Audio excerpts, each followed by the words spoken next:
So we've had loads and loads of interest over the past few weeks of what the beavers have been up to as we approach autumn and winter, and by far the most dramatic example of that is where they've come in and felled this quite mighty willow. This is normal behaviour for beavers at this time of the year. They're building up both their physical fat stores but also their stores of material on the island as we approach into winter. So by felling this tree, it's giving them access to lots of the branches up and down the trunk that are full of delicious nutrients for the beavers. And by doing this, they're actually opening up this area and increasing its importance really for wildlife. In just the 10 minutes we've been here, we've seen ducks starting to feed around where the willow is touching into the water. And even a wren has come over to feed in the canopy that's now obviously horizontal. Oh, there's just a robin that's just landed here on the branch of the tree. Beavers are a totally native species. They should be here in Britain. We want to remind people that this is totally normal and this is what we want the beavers to do. Prior to the beavers being here, it's us as people who would have maintained the tree stock, maintaining open areas on the lakeside. These are really important habitats that the beavers create, hence why they're known as a keystone species.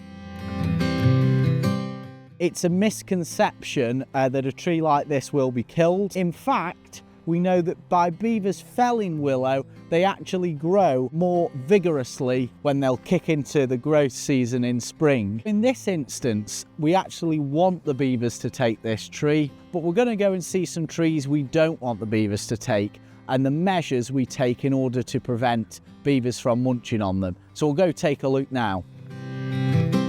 In this area, we're actually trialling a new method of protecting, in this case, tulip trees.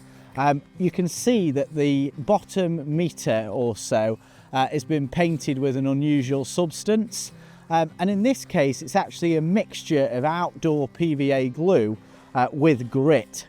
And this creates an abrasive sort of outer skin on the tree that the beavers really hate. It doesn't have a 100% success rate. We've chosen to trial it here in this location because it just looks nicer than our traditional method of caging the trees with wire mesh. This is our traditional method of guarding the trees. You'll see lots of trees like this across the site. This is a weld mesh that we've looped around the trees, and this has pretty much got a 100% success rate. We will continue to add cages to trees, but we only want to do this in areas where we absolutely have to.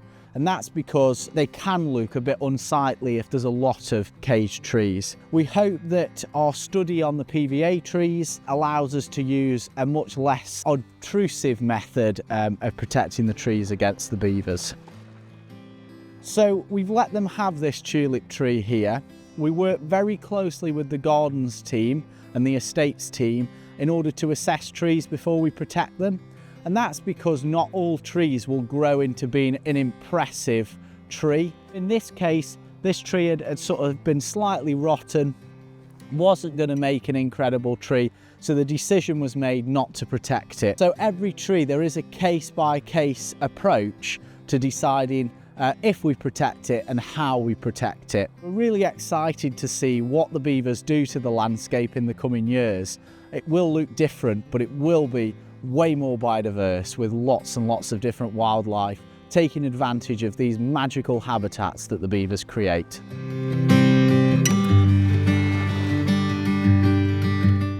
If you'd like to see the beavers in person and learn more about how they're making Trentham a more magical place, we're delighted to announce that our dates for 2025's Dusk Beaver Safaris and Saturday Night Beaver experiences are now online. These will make a fantastic Christmas present, and I'm sure they'll be complete sellouts.